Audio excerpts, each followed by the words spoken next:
சேதராப்பட்டு பழைய காலனியில் எழுந்தருளியுள்ள அருள்மிகு ஸ்ரீ நீலாவதி அம்மன் திருக்கோவிலில் முதலாம் ஆண்டு கும்பாபிஷேக பூர்த்தி விழா நடைபெற்றது.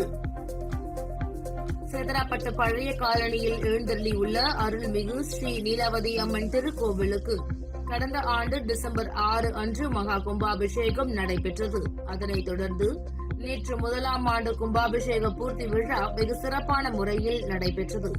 இதில் காலை 7 மணிக்கு அம்மனுக்கு சிறப்பு அபிஷேகமும் பால்குட விதி உலாவும், 9 மணிக்கு பாலபிஷேகம், சிறப்பு பூஜை மற்றும் சங்க அபிஷேகமும் நடைபெற்றது. அதனைத் தொடர்ந்து மதியம் 1 மணிக்கு அன்னதானமும், இரவு 7 மணிக்கு அலங்கரிக்கப்பட்ட வாகனத்தில் அம்மன் வீதி உலாவும், இரவு 10 மணிக்கு கேளிக்கை நாடகமும் நடைபெற்றது.